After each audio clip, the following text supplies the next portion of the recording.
Ada Messi dan Ronaldo yang sebenarnya selama ini selalu diperdebatkan siapa sih GOAT yang sesungguhnya. Lupakan strategi. Ganti Ronaldo dulu aja, Roberto Martinez nggak berani. Nggak berani, benar. Karena gue ngeliat dia terlalu maksain. Benar. 3 pertandingan mainin Ronaldo. Yang akhirnya apa? Membuat Ronaldo ini jadi tenggelam juga. Ya dan pada akhirnya balik lagi, potensi pemain Portugal nggak keluar akhirnya. Benar. Tanpa mengurangi rasa respect ke dia ya. Jadinya kayak menghambat potensi teman-teman yang lain. Karena ya dia harus ada. Kita nggak usah bicara tim Piala Dunia deh. Di tongkrongan lu pada ketika abang-abangan masih ada di situ dan memaksakan ada di tongkrongan lu, emang lu nggak risih? Apa jangan-jangan timnas Portugal susah menemukan striker baru nomor 9 karena Ronaldo terlalu lama berada di sana.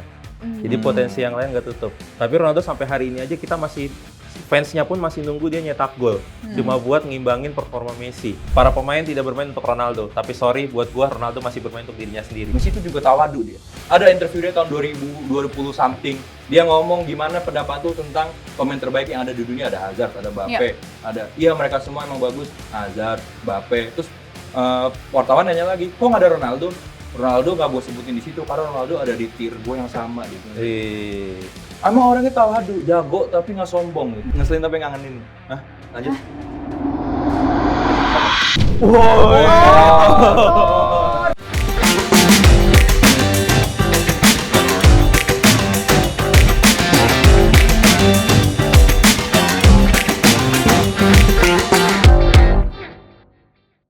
Hai teman nalar, kembali lagi kita di Tiki Taka Duel bersama Noella Sisterina, dan hari ini teman nalar kita kedatangan 2 dokter ya yang sudah hadir sebelah saya. Ini ada Dokter Gia. Iya. Halo Kak Noe. Oh, dokter soft-spoken. kan kayak gini kadang. Iya. Dipakein sarung tangan sama suster kan. Oh iya.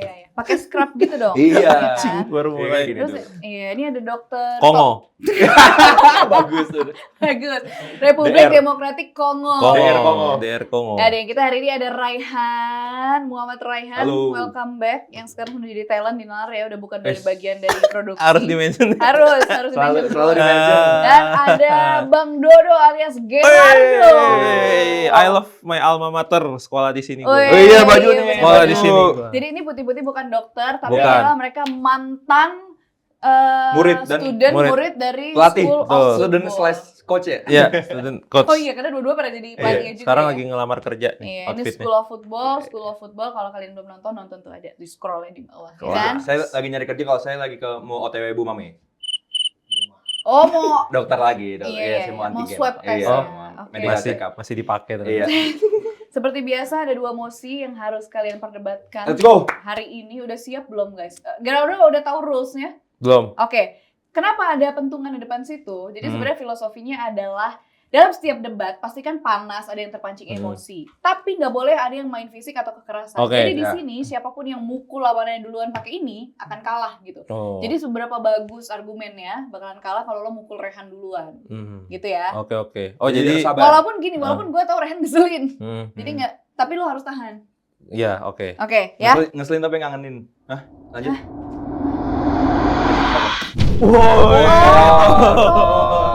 Monitor. Oke, siap ya guys. Nggak ada isinya deh tadi.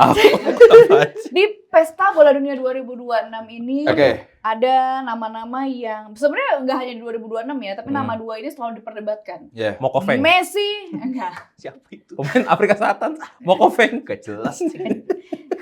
Ada Messi dan Ronaldo yang sebenarnya selama ini selalu diperdebatkan siapa sih GOAT yang sesungguhnya. Tapi di hari ini kita bukan mau memperdebatkan siapa GOAT-nya, tapi di Oke, mosi Ronaldo. pertama adalah Ronaldo gue teh. bukan perdebatan Oh, iya, siapa iya. GOAT-nya. Setuju. Sabar. Saya pendapat. Setuju. Messi. Wih, beda kalau itu. Oh, Aneh. emang saya bilang saya setuju sama Anda. Setuju sama? Saya bilang setuju. Belum Setuju sama Sakaloni. Belum mulai. Sakaloni kali. Sakaloni ABC. Silakan. Siap ya? Oke, Mosi silakan. pertama ya. Silakan. Mosi pertama adalah Mosi. Messi tidak akan mencetak gol ke gawang Tanjung Verde selama 90 menit pertandingan waktu normal. Iya. Apa? Siapa yang akan Oh, gitu. pro di sini? Tidak akan mencetak 90 menit, saya pro. Pro. Iya. Tidak akan mencetak. Tidak ya? akan mencetak gol. Berarti Nyetak kontra. gol. Berarti bakalan nyetak gol versi Betul. Gerardo ya. Betul. Kita mulai dari yang pro ya, dari Rehan, Oke. silakan. Oke teman-teman, gue mau nanya dulu ke teman-teman semua di sini. Assalamualaikum warahmatullahi wabarakatuh. Waalaikumsalam. Teman-teman nyangka nggak di sini kalau Cabo Verde, Tanjung Verde bisa nahan imbang Spanyol? Nyangka. Nah tadi enggak mas, masnya tadi enggak. Tadi emang masih masuk ke enggak. episode ini. Oh ya boleh deh kalau enggak. Tapi bisa nggak? Ngira kalau Tanjung Verde lolos grup peringkat 2 jadi 1 dari 9 negara Enggak juga. Afrika yang lolos grup. Enggak. Enggak juga. Enggak kan? Karena Tanjung Verde ini tim debutan. Oke. Tim terkecil yang populasi terkecil, wilayahnya terkecil yang bisa lolos ke fase kualifikasi Piala Dunia. Jadi ini salah satu prestasi juga buat Tanjung Verde. Ya. Dan gue nggak ngelihat gimana kenapa Argentina bisa mutus dominasi atau prestasi dari Tanjung Verde ini sendiri. Karena kalau dilihat kejutan bakal terus berlanjut dan ya Argentina emang bagus. Cetak 9 gol dari 3 pertandingan. Messi yang lagi dibahas ini 6 gol dari 3 pertandingan, salah satunya hat-trick melawan Algeria. Tapi kalau kita lihat Tanjung Verde itu bisa nahan imbang Spanyol, juara Euro 2024 yang difavoritkan menjadi juara. Dan sekarang Argentina sepertinya juga difavoritkan kembali menjadi juara. Tapi Spanyol dan Argentina yang dua-duanya difavoritkan, satunya sudah ketemu oleh Tanjung Verde yakni Spanyol dan dia bisa ditahan imbang 0-0. 27 tembakan, 7 save oleh kiper 40 tahun bernama Fozinya. Dan juga dari ranking kita lihat, ranking FIFA Cabo Verde cuma 67, sementara Argentina peringkat berapa? Peringkat 1. Ada 66 poin gap di sini, tapi kayaknya nggak akan jadi halangan buat Tanjung Verde karena ranking itu cuma angka semata. Kalau di pertandingan 90 menit Piala Dunia itu ada pride di situ, ada kesiapan di situ, ada taktikal karena bertemunya cuma satu pertandingan, satu negara, satu lawan satu negara, satu pemain ketemu satu pemain, jadi akan ada sesi taktikal di situ, jadi ranking tidak akan berpengaruh. Dan lagi-lagi gue bilang, gue akan nge-refer ke match Spanyol karena kalau kita lihat di grupnya Tanjung Verde itu gak ada klub besar lah bisa dibilang tim besar. Uruguay ya mungkin udah lewat masanya dan juga lawan Arab Saudi. Tapi Spanyol ini bisa ditahan imbang oleh Tanjung Verde ini menurut gue menjadi modal bagus buat Argentina. Buat ketemu Argentina. Tapi Argentina menurut teori konspirasi diberikan lawan yang mudah-mudah. Iya. Ya katanya anak kesayangannya Papa Infantino kan, anak kesayangannya FIFA. Tapi gue nggak mau bahas bagian itu ya, itu konspirasi aja. Tapi emang kalau lawannya mudah tapi timnya juga jelek kan nggak akan lolos juga kan. Cuman ini Tanjung Verde menurut gue bukan lawan yang mudah. 90 menit kebukti dia bisa nahan Spanyol, nggak bisa ngapa-ngapain bisa dibilang, dan gue juga bisa lihat Argentina bakal ditahan kayak gitu. Dan kalau tadi gue bahas ranking, ada fakta menarik kalau nggak ada juara Piala Dunia sepanjang tahun, selama sepanjang sejarah Piala Dunia dari tahun 1928 sampai 2022 kemarin, tim yang juara Piala Dunia itu nggak pernah yang ranking 1 FIFA. Dan ini Argentina sekarang masuk ke Piala Dunia ini ranking 1 FIFA. Jadi ini ada kutukan juga bisa dibilang. Jadi bisa gue bilang Tanjung Verde tadi yang gue bilang pertahanannya solid, Fozinya juga bagus banget, save-nya, clean sheet 2 kali. Sementara Argentina ketemu di grupnya itu lawan Aljazair, Austria, dan juga Jordania. 3 tim ini nggak ada yang cetak clean sheet. Jadi pertahanan ketiga ini bisa dibilang kurang bagus lah, karena mereka nggak ada yang clean sheet. Sementara Tanjung Verde sendiri clean sheet 2 kali, melawan Spanyol dan juga melawan Arab Saudi. Jadi menurut gue pertahanan yang bagus di ujinya, Argentina itu ketemu tim yang pertahanannya bagus, baru Tanjung Verde ini. Karena pertandingan grup kemarin bisa gue bilang pertahanan tim-timnya kurang bagus, kurang keuji. Jadi sekarang jadi waktunya buat Fozinya dan Tanjung Verde menunjukkan tajinya untuk menahan Messi 90 menit tidak mencetak gol. Pundit. Dia ini benar-benar punditnya mundit banget ya sekarang ya. Mundit. Iya. Berikan perlawanan dong Bang Dodo, kan lu kontra. Jadi begini, saudara-saudara yang berbahagia hari ini. Ya. Sebetulnya saya setuju dengan apa yang disampaikan oleh saudara, siapa? Saya Raihan. Oke, saudara Rehan tadi, karena apaan sih? Kok jadi setuju? Mas saya kan pendukung Messi, Mas. Enggak, tapi memang harus diakui dulu gitu. Saya mau seperti itulah, saya Messi, tidak sombong, baik hati, rajin menabung, dan juga pramuka tidak pernah bolos. Dari Rabu tuh. Betul, Ya. saya sama seperti Messi. Jadi memang harus diakui Cape Verde memberikan kejutan di grup. Tapi menurut saya Messi itu selalu, ini sekarang kita nggak bicara data dulu, kita bicara sebuah fenomena di sebuah Piala Dunia. Asoy. Terlalu banyak emot. Di Piala Dunia. Buat gue tuh Messi dan Argentina selalu menemukan cara gitu. Gue melihat kemarin memang harus diakui juga 3 lawannya memang Argentina belum bertemu lawan yang begitu berat lah di babak grup. Semuanya bahkan di 3 tim yang dikalahin Argentina sama grup, 3-tiganya saling terkendala satu sama lain. Iya, Gitu kan. betul. Tapi Argentina itu gua rasa dia start dengan hal yang bagus gitu. Ketika kita lihat dari pertandingan pertama ke pertandingan selanjutnya, banyak tim yang bermainnya safety. Bahkan tim besar ketemu tim kecil juga nggak langsung nyerang. Kita lihat Spanyol juga beberapa kali terkendala kan lawan Cape Verde tadi. Tapi Argentina gua rasa ini adalah salah satu tim yang gue bisa bilang dia punya pola permainan paling klasik dari semuanya. Peluit pertama ditiup, langsung nyerang. Dia nggak peduli bertahan, semua langsung naik. Dan balik lagi ke fenomena tadi Messi selalu menemukan cara dimanapun ketika dia terkendala gitu. Lawan Aljazair jelas terkendala banget. Gue ngelihat dia nyetak gol nggak semudah itu, walaupun golnya keren dan asoy gitu kan. Ada emot lagi. Walaupun golnya asoy. Dia selalu menemukan cara, dia bisa membuka ruang, dia selalu menjemput. Kita ngeliat banyak yang bilang kayak, tuh Messi main bola jalan kaki doang, tapi lihat jalan kakinya dia, itu adalah caranya dia dalam bermain.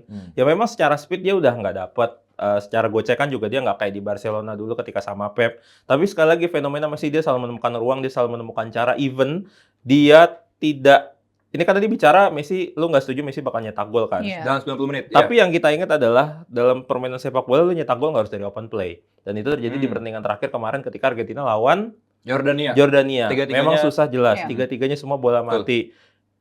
Gua sempat berpikir bahwa kayaknya kalau seandainya, gue balik lagi ke soal Messi selalu menemukan cara, dia susah di open play. Kalau lo perhatiin, ada fenomena di mana kayaknya setiap dia bawa bola dan ketika dia nggak bisa lagi nerusin nembus back pertahanan, yang kita udah pasti akui aja lah, Messi itu potensi diranggar karena dia banyak membawa bola.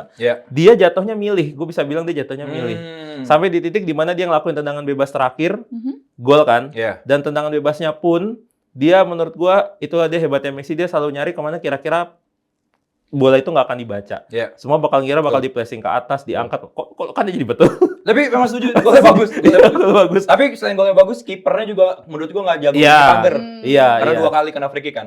Dan bolanya melengkung ke bawah, kipernya hanya ngelihat aja. Walaupun pasti gua tahu lah, lo semua yang fans Ronaldo akan berpikir, kipernya diem doang.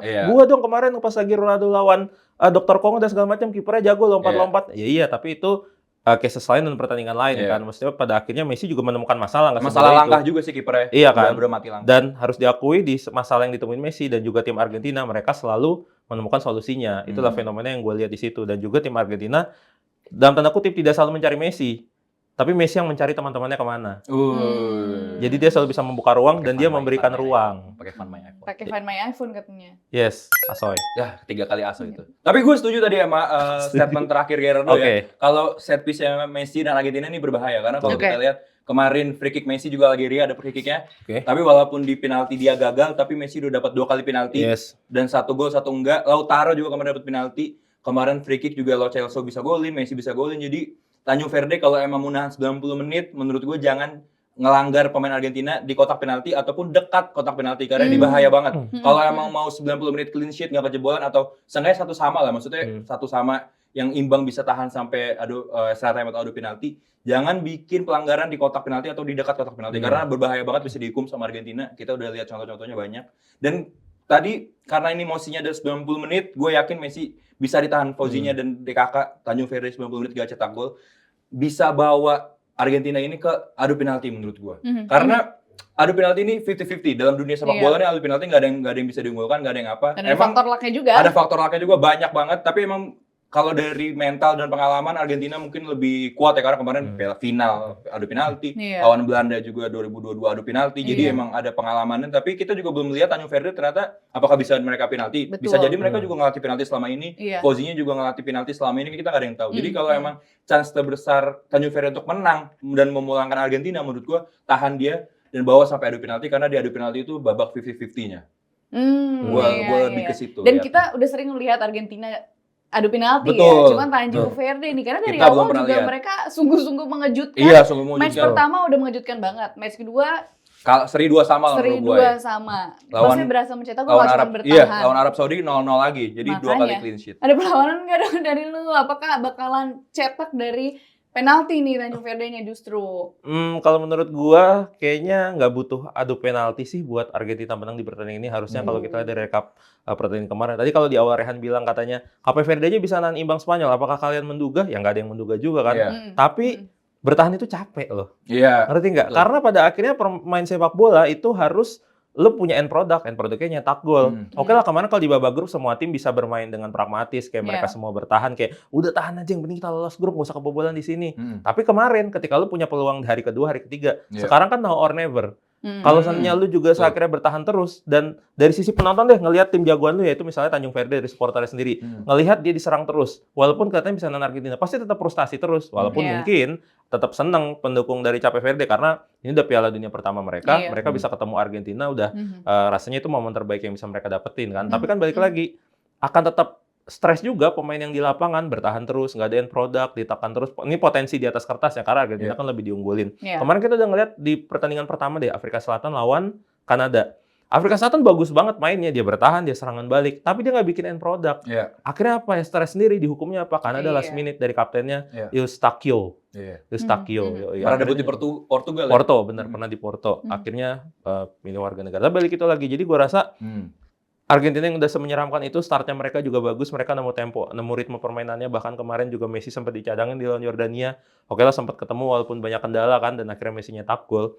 Dan gue rasa besok ya nyetak gol, poinnya sih itu, dari semua yang tadi kita debatin di awal kan, apakah nyetak gol. Gue rasa akan nyetak gol. Ya, dan sedikit melenceng dari masalah cetak gol ini ya, tapi kemarin dari beberapa komentator juga malah mereka mengkhawatirkan Tanjung Verde ini jadi terlalu pede. Karena modalnya udah bagus banget nih. Benar-benar. Tapi kayaknya untuk tim se-humble Tanjung Verde ya, bisa dibilang humble karena dia tahu kapasitas dia. Mungkin case-nya sama kayak Indonesia di Piala Asia 2024 gitu. Jadi kita tahu kita itu kurang di antara head to head yang lain, jadi kita full bertahan kan. Bisa juga kayak gitu. Tanjung Verde juga bawa mentalitas itu, dilihat juga sama Dr. Kongo yang tadi kita bahas, itu juga dia tahu kalau mereka tuh nggak semematikan itu. Jadi kalau bisa compact-nya pertahanan tuh lebih compact lagi, fokusnya tuh di bertahan. Jadi mereka punya mentalitas underdog emang. Kita tuh pasti kalah sama tim kalau kita main terbuka gitu. Jadi kita main tertutup aja, main pragmatis. Dan kalau emang mental itu masih kebawa ke match sama Argentina ini jadi modal yang besar juga. Tapi bener, jangan di atas angin. Kalau lu ngerasa lu bisa nahan Spanyol, belum tentu lu bisa nahan Argentina. Karena sepak bola nggak terjadi kayak gitu kan. Tapi yang tadi gue bahas, kenapa gue setuju River dengan Spanyol, karena bisa dibilang klub gede atau timnas gede yang udah ketemu Tanjung Verde kan Spanyol, dan mereka bisa terbukti bertahan menahan Spanyol kan. Ya tapi 32 besar emang or never, kualifikasi lu kalah, lu out, lu nggak ada kesempatan kedua. Jadi emang Tanjung Verde seenggaknya mikirin juga gimana cara cetak gol, entah lewat set piece, throw in atau apa, karena kan sekarang lagi happening banget kan set piece, throw in segala macam. Jadi bisa dibilang juga ini match yang tricky buat Tanjung Verde, tapi gue lagi-lagi balik ke emosi, gue bisa melihat Messi ditahan asal Tanjung Verde gak langgar Messi atau langgar pemain lain di penalti atau di dekat kotak penalti. Pasti dilanggar sih kalau menurut gue. Pasti dilanggar. Kalau pintar sih Messi bener. Karena balik lagi, ini kita kan ngelihat kualitas timnya ya.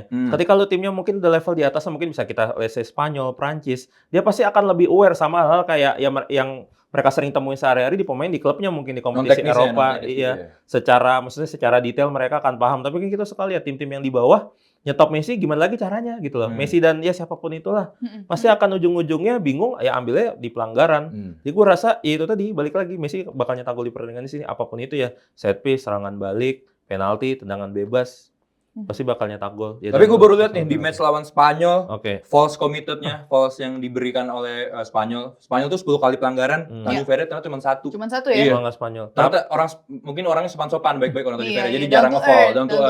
Tapi gue ada pembelaannya, Spanyol memang di pertandingan lawan Tanjung Verde, gue bisa bilang mereka buruk banget secara skema, nggak kelihatan. Possession juga nggak jalan, kayak mau memaksakan banget main possession. Jadi ya buat tim seperti Tanjung Verde dalam posisi mereka nggak tertekan mah, ya slow-slow aja. Karena pada akhirnya mereka ngerasa ini Spanyol nggak bisa nembus kita, dan mereka kayak konyol sendiri, passing-passing. Bingung sendiri, ya aman-aman aja. Nah tapi balik lagi, kan gue bilang tadi di awal, Argentina dari awal dia udah ketemu pola permainannya. Dia bahkan tidak memberikan kesempatan buat lawannya main low block. Main low block pun, kalau lihat kemarin si Yordania, kejadian di Aljazair, kejadian di Yordania, Argentina main di belakang, even mereka tuh yang harusnya diunggulin, ngeri nggak sih? Ya, lawan juga bingung, anjir orang kita defend biar lu nyerang kita kok, terus kita defend, kok lu kagak nyerang sih? Akhirnya apa? Kepancing naik lagi. Dan itu gue rasa yang terjadi. Nah sementara Spanyol kemarin kejadiannya, mereka mau maksain posisi nyerang, tapi nggak ketemu polanya, kayak selalu memaksain dribble ke dalam, cut inside, bikin sweetie goal tuh kayak salah sendiri menurut gue. Jadi walaupun memang tadi balik lagi kita kan ngebahas soal pelanggaran ya, Cape Verde cuma bikin pelanggaran 1. Ya karena Spanyol pemainnya nggak ada yang perlu dilanggar. Mungkin gitu satu aja. Juga bisa dibilang kayak Yamal ya, mungkin yang masuk babak kedua. Kayaknya kalau dari logika ya. Benar-benar. Tapi emang match ini bakal ditunggu-tunggu banget karena Tanjung Verde bisa dibilang fans favorit lah. Semua orang dukung Tanjung sebagai Verde. Sebagai debutan, menarik. Dia dan Kongo menurut gue salah satu yang seru untuk ditonton. Jadi ini match yang menarik buat ditonton. Tapi kalau prediksi gue bener, Tanjung Verde bisa nahan mereka sampai penalti. Menurut gue ini jadi suatu keberhasilan juga buat Tanjung Verde. Tapi tadi kan gue ngomong Tanjung Verde itu 1 kali melanggar pemain Spanyol aja kan. Gue bilang Tanjung Verde juga orangnya pemain-pemain rendah hati. Rendah hati juga ternyata Messi juga rendah hati. Kenapa? Karena dari website muhammadiyah.co.id, .or.id, Berat nih source-nya. Iya, ada kerendahan hati juga merupakan salah satu akhlak yang dijunjung tinggi atau dicontohkan oleh Nabi Muhammad. Karena dalam suatu hadis itu dari hadis riwayat Muslim dia bilang tidaklah seorang bersikap tawadu karena Allah melainkan Allah mengangkat derajatnya. Tawadu itu artinya akhlak mulia, yaitu salah satu nilai yang dipuji dalam Islam. Messi contohnya ya, Messi itu juga tawadu dia. Ada interview dia tahun 2020 something. Dia ngomong gimana pendapat lu tentang pemain terbaik yang ada di dunia, ada Hazard, ada Mbappe, mereka semua emang bagus, Hazard, Mbappe. Terus wartawan nanya lagi, kok nggak ada Ronaldo? Ronaldo nggak gue sebutin di situ karena Ronaldo ada di tier gue yang sama, dia bilang. Emang orangnya tawadu, jago tapi nggak sombong gitu. Ini juga yang dijunjung oleh Nabi Muhammad gitu. Jadi emang sifatnya Messi juga orang baik. Jadi ini akan menjadi match orang baik ketemu orang baik. Iya. Orang baik ketemu orang baik, kita akan lihat outputnya seperti apa nih ya. Kalau kata orang-orang zaman sekarang baik dia baik. Orang baik dia. Ya, kita tanya teman nalar nih, kira-kira mereka setuju nggak bahwa dengan musim pertama ini Messi tidak akan mencetak gol ke gawang Tanjung Verde selama pertandingan 90 menit waktu normal. Kita tanya ke teman nalar, menurut kalian gimana? Apakah kalian setuju sama Rehan atau sama Gerardo? Nah, buat musim pertama ini seri karena tidak ada yang memukul duluan, jadi seri ya. Oke, nggak ada yang menang. Ulang lu. Tuh, itu kejadian juga tuh terjadi di Labib. Nah, itu terus tadi itu nggak sesuai dengan website Muhammadiyah tadi. .or.id. Iya, nggak tahu. Kita harus tawadu. Tawadu ya. Oke, mulai sekarang gue akan inget terus. Gue harus tawadu. Iya, tawadu.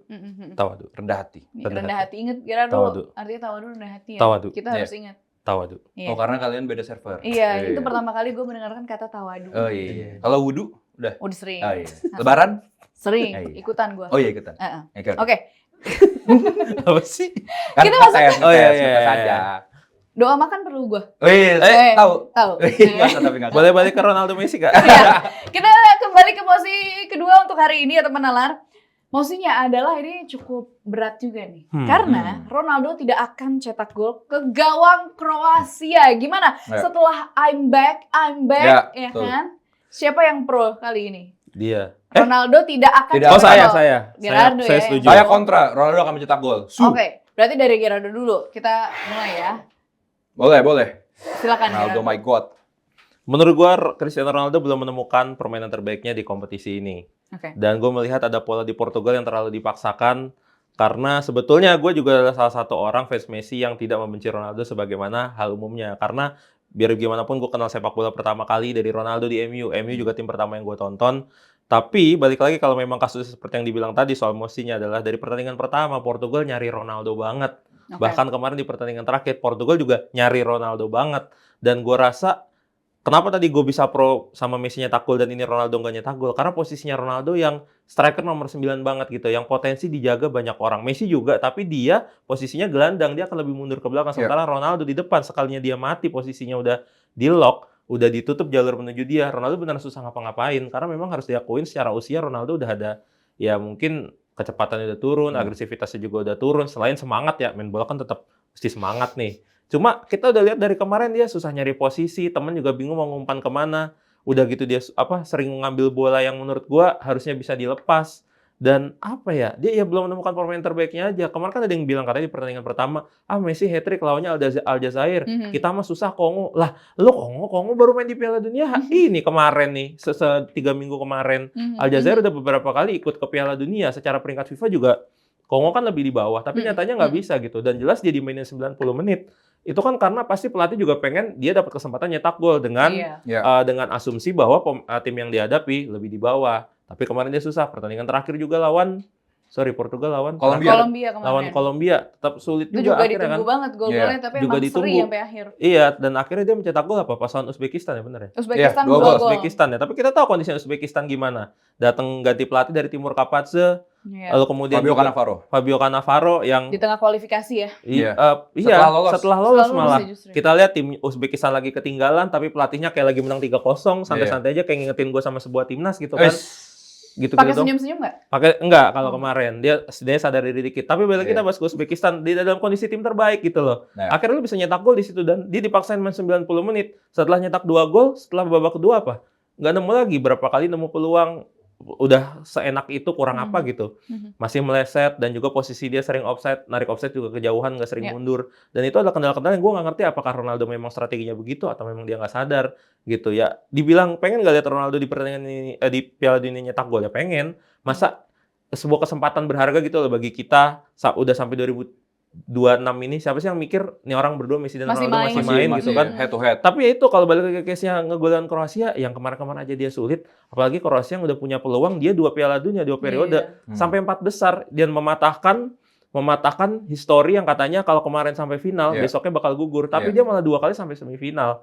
Dan itu Kroasia loh. Kemarin Portugal balik lagi, Portugal ketemu tim-tim yang lebih di bawah sulit, apalagi ketemu Kroasia ngelawan back-back Eropa yang pasti udah lebih kenal sama Ronaldo kan. Itu sih, jadi tidak mencetak gol kalau gue. Oke. Kalau gue ngedukung Ronaldo untuk cetak gol karena ada 2 alasan. Yang pertama, tadi bener kata Gerardo ya, Portugal ini bermain bolanya and produknya tuh ke Ronaldo. Strateginya emang kayak gitu. Dan yang kedua itu Ronaldo adalah mentality monster. Ini mungkin menarik buat teman-teman semua. Assalamualaikum warahmatullahi wabarakatuh. Tapi saya akan bahas skema yang pertama dulu ya. Skema serangan Portugal. Kalau kita lihat CR7 masih jadi ujung tombak. Semua bola ke dia. Ronaldo juga baru cetak histori jadi pemain pertama yang cetak gol di 6 Piala Dunia. Karena Messi cuma 5 karena 2010 dia 0 gol. Ya karena pelatih Maradona almarhum. Walaupun total golnya banyakan Messi ya. Total golnya banyakan Messi jauh. Kan 10. Hampir setengah ya. Ronaldo cuma 10, ini Messi udah 16 menuju something lah. Tapi kalau kita lihat lawannya nih, Kroasia, head to head melawan Kroasia, Portugal ini dari 8 pertemuan terakhir, Portugal tuh menang 5 dan cuma kalah sekali. Jadi 2 kali seri. Dan di semua match itu, match-nya nggak pernah berakhir 0-0. Jadi selalu ada gol dari kedua tim. Nah kalau dari match aja selalu akan ada gol, dan skemanya Portugal itu mencari Ronaldo untuk mencetak gol, apa yang akan terjadi? Menurut gue Ronaldo akan mencetak gol di match ini. Karena AB menjadi AB kan, A dan B menjadi AB. A-nya Portugal akan cetak gol lewat Ronaldo, B-nya Kroasia dan Portugal tidak pernah 0-0, berarti ada gol. Berarti yang terjadi dari Portugal. Iya, golnya akan cetak oleh Ronaldo. Gitu. Tapi masalahnya kemarin pas lawan Kolombia, ada berapa kali dia shoot on target tapi nggak masuk. Tuh, denger apa kata Mbak Noela? Itu emang gue juga setuju. Emang Portugal ternyata sehancur itu ya skemanya. Menurut gue ini karena pelatih ya, Roberto Martinez menurut kalau itu gue setuju. Nggak bisa mengeluarkan potensi terbaik para pemainnya. Tapi Martinez menurut IFFHS. Keren banget nih Mbak Senayan nih, TV Senayan ya kan. IFFHS itu Martinez masuk di pelatih terbaik dunia peringkat kedua, Bos. Nomor satunya? Nggak tahu.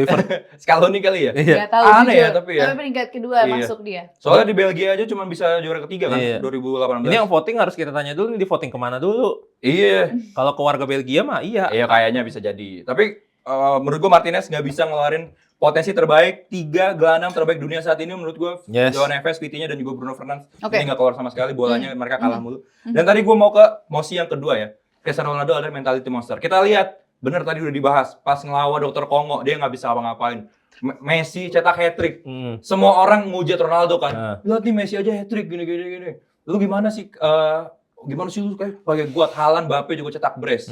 Akhirnya Ronaldo dengan mentalitas dia yang kuat, dia cetak brace juga di lawan Uzbekistan di first half. Dan dia diwawancara, dia bilang pas selesai match, dia bilang ke kamera, I'm back. Diwawancara dia ngomong, so Paranau saya square cream. Artinya 2 gol mereka akan nggak lupa dengan saya, dia bilang kayak gitu dengan bahasa Portugis. Tapi match ketiga dia turun lagi nih. Jadi emang skemanya nih kalau gue lihat ya, Ronaldo tuh jelek dihujat, bagus. So Paranau saya square cream, jelek lagi.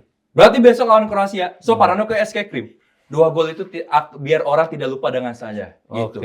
Menurut gue itu cocok lagi gue juga. Karena Ronaldo ada mental bounce back, dia bilang 15 tahun, 20 tahun terakhir gue selalu bounce back, gue selalu dihina. Dihina saya diam. Tapi dia akan bounce back dengan mentalitas tadi. Yang penting so Paranau saya escape cream. 2 gol itu agar mereka tidak lupa dengan saya. Jadi hati-hati Kroasia, lu akan jadi bantalan Ronaldo buat cetak hat-trick. Bisa jadi cetak hat-trick atau minimal 1 gol lah. 1 gol aja kayaknya udah cukup.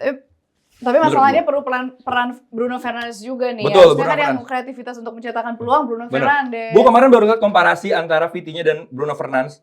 passing mapnya, VT-nya tuh di garisnya horizontal mulu. Sorry, ini apa? Horizontal kan? Iya. Kanan kiri kanan. Gue terlalu bersemangat nih. Iya. Kanan kiri kanan. Karena gue fans Portugal, friend. Tapi ini tim culun banget.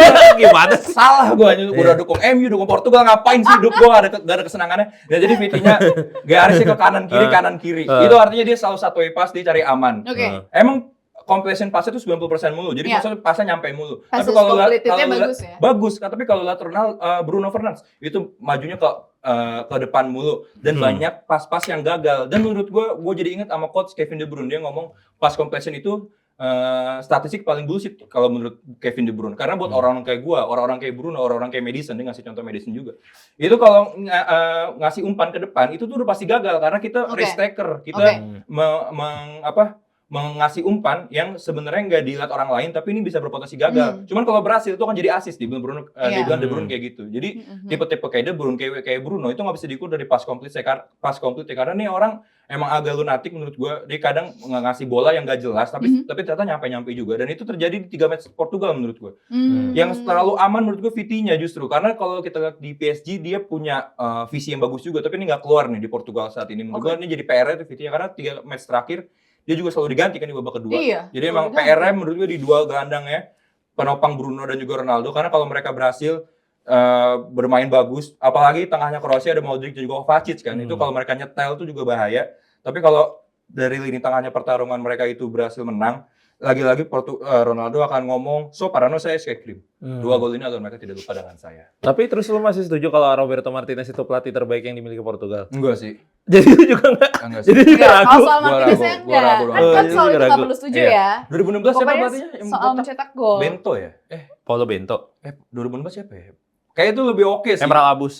Nggak tahu. Kita lihat. Si Raja Ya. Gopal. Iya, Raja Gopal nggak botak. Emerald Kita botak. lihat. Raja Gopal juga kan pelatih ini. Tapi itu gue Malaysia. teringat sebuah quotes dari film Ted Lasso season 3. Saya coachnya De Bruyne ya. Ini kan Mas sebagai moderator, ada orangnya. Ted Lasso skrip itu. Saya teringat Film. dari sebuah quotes di series Ted Lasso, kurang lebih 2 episode terakhir ketika Bener kan nih? Richmond menghadapi Manchester City Oke. waktu Ted Lasso nyalamin Pep Guardiola. Aduh susah banget ngalahin lu. Pep Guardiola bilang katanya doesn't matter about win or losses. Katanya sebagai pelatih tentang bagaimana lu membuat pemain lu potensinya kelihatan. Jadi balik lagi ke Roberto Martinez. Kemarin Ronaldo kayak apa ya? Gini deh. Merupakan strategi. Ganti Ronaldo dulu aja Roberto Martinez nggak berani. bener. Karena gue ngeliat dia terlalu maksain Benar. 3 pertandingan mainin Ronaldo. Yang akhirnya apa? Membuat Ronaldo jadi tenggelam juga. Padahal di pertandingan pertama kurang disupport apa? Ronaldo main di nomor 9. Belakangnya siapa? Bernardo, Pedro Neto, Bruno. 3 pemain ini kan semuanya tipikalnya AMF, bukan sayap kan. Itu udah kayak, berarti kan kita ngelihat memang ada skenario pengen memanjakan Ronaldo kan. Tapi lihat apa yang terjadi, Rehan. Saudara Rehan. Tapi kalau kata Ronaldo Dustin, nggak dapet. nah Gitu. Dustin di episode kemarin bilang emang butuh Ronaldo buat apa? Buat 4-3-3. Iya. Bukan formasi. Oke. Masuk ke Instagram 433 katanya, Iya. media sosialnya.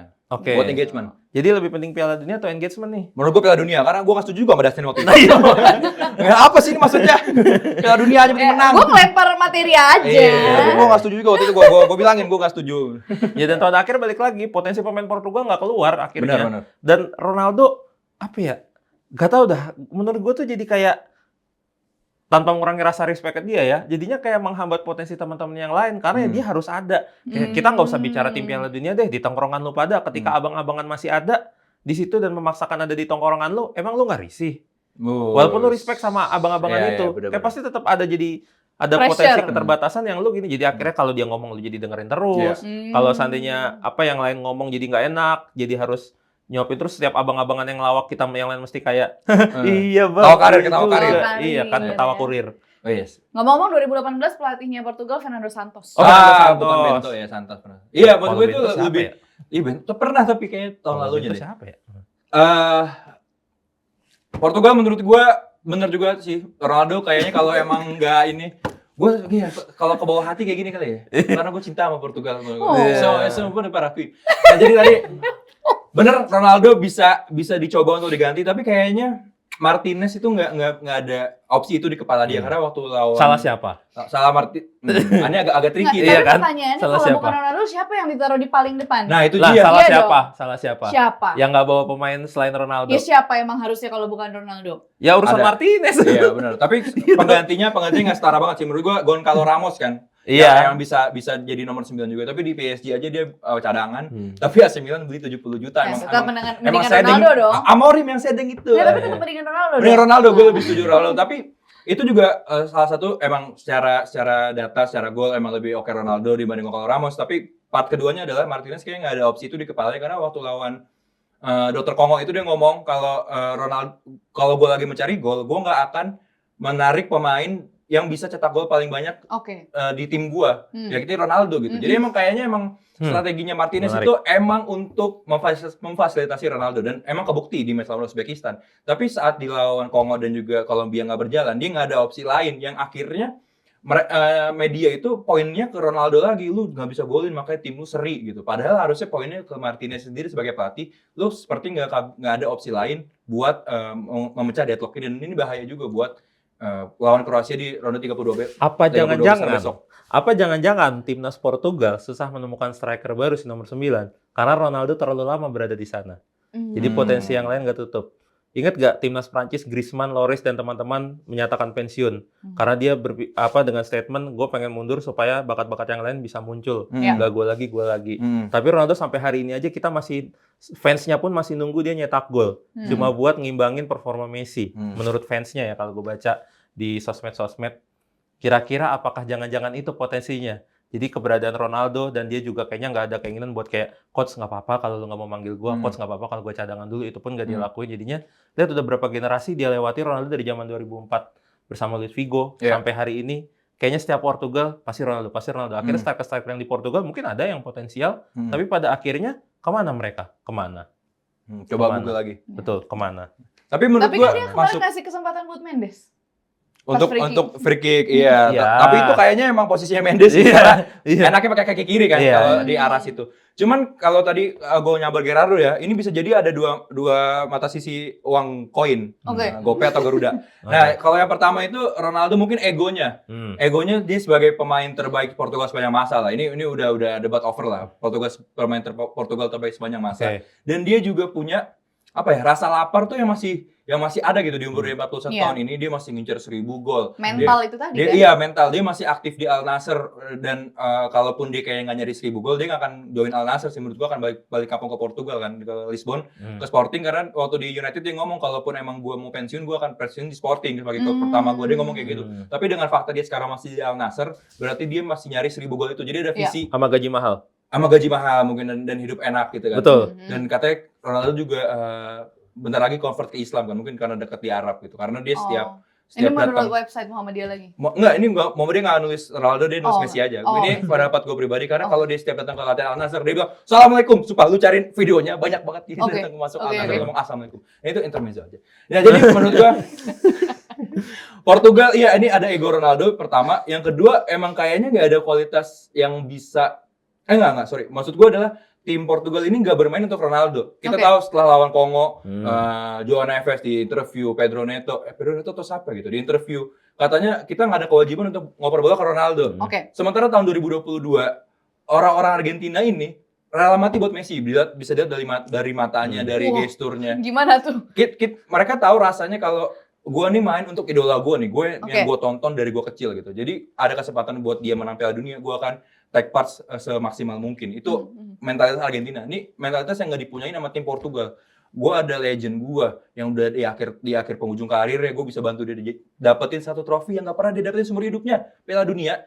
Tapi ego pemain Portugal yang lain tuh nggak bisa diredam juga. Dan menurut gue salah siapa? Salah Roberto Martinez. Sebagai pelatih nggak bisa ngeredam ego-ego pemainnya dan juga ngeredam ego Ronaldo itu sendiri. Jadi menurut gue banyak PR ya untuk Portugal ini. Tapi untuk match besok kita balik lagi ke Mosi. Kalau dia akan cetak gol, menurut gue akan cetak gol lawan Kroasia dan ini akan jadi match pembuktian bagi Ronaldo. Kalau gue masih ada, I'm back. Si kepada Parkim. Tidak nyetak gol. Kalau gue tidak nyetak gol. Oke, gue tidak nyetak gol. Karena gue mengingat ada quotes dari Messi yang pernah dia bilang, quotesnya kurang lebih,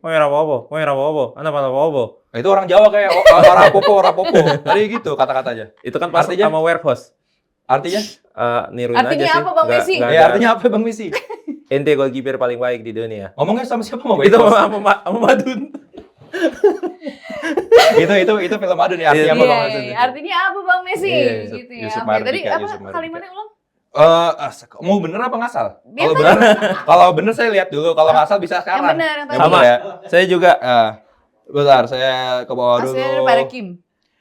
So para now, CSK Krem. 2 gol itu agar mereka tidak lupa dengan saya. Itu. Obrigada. Obrigado. Obrigada. Queen ada. Apa kabar? Obligasi. Obligasi surat itu, surat utang. Oh iya. Oke.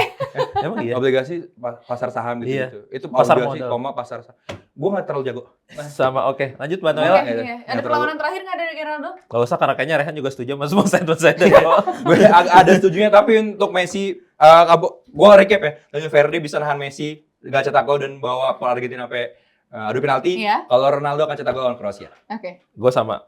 Gue sama. Sama kan beda, maksudnya tujuannya beda. Messi nyetak gol 90 menit, gak perlu sampai adu penalti buat Argentina lolos. Portugal. Ronaldo gak nyetak gol. Lawan Gue gak bilang yang lain gak golin ya. Ronaldo gak nyetak gol. Iya. Ronaldonya ya, bukan Ronaldonya. Portugal ya berarti Iya. ya. Karena tadi ada satu nih yang bisa gue garis bawahi. Para pemain tidak bermain untuk Ronaldo, tapi sorry buat gue Ronaldo masih bermain untuk dirinya sendiri. Jadi sorry. Itu bisa Let's go. dipotong tuh. Oke. Terus Dipotong dibuang. tuh ya. Terus dibuang. Ronaldonya, di-delete Ronaldonya. Enggak, lu nya tadi statement lu dipotong sama editor, Oh. terus dibuang. Ya oke. Oke. Ini perdebatan emang gak ada habisnya kalau kita ngomongin dua pemain ini ya. Ada Messi dan Cristiano Ronaldo atau CR7. Gak akan ada habis-habisnya karena kita juga sebenarnya sampai sekarang juga gak ada keputusan siapa GOAT yang sesungguhnya. Itu menurut kepercayaan. Referensi masing-masing. Itu menurut kepercayaan Referensi dan masing-masing. referensi masing-masing aja siapa GOAT sesungguhnya berdasarkan faktor-faktor yang berdasarkan referensi masing-masing Iya. juga gitu Ya udah ya. nggak apa-apa kalau gue nggak usah diperdebatin lagi. Tapi kalau Iya. yang pernah juara dunia nggak usah diperdebatin juga lagi. Iya. dong. Iya. Kalau gue logika emang Messi tapi hati Ronaldo gitu aja. Ini kayak paling make sense kayak gitu kalau fans Ronaldo ya. Iya. Sama mungkin juga gue kalau hati Messi logika juga Messi. Iya, itu beda. Tadi kan sama katanya Oh, beda iya. outputnya. Oh, tuh. iya. Iya. Oke, berarti udah sepakat, bukan nggak sepakat juga sih, tapi ini debat aman ya, dia Aman. nyari istri lagi, berarti kita tanya lagi ke Aman. temen Nala. Iya. Temen Nala Ronaldo. gimana? Ronaldo apa Messi Murat akan Mangun. mencetak gol? Wah, itu Atmangun lagi Wah. latihan sendiri dia. Lagi latihan tuh. Oke guys, tulis pendapat kalian di kolom komentar mengenai emosi-emosi yang tadi kita udah bacakan. Apa kalian pro sama Rehan atau pro sama Gerardo? Jangan lupa juga buat like, share, dan subscribe YouTube channel Nalar Sport TV. Dan jangan lupa nonton Tiki Taka Villanesia hari Jumat. Bye! Wih. Woi.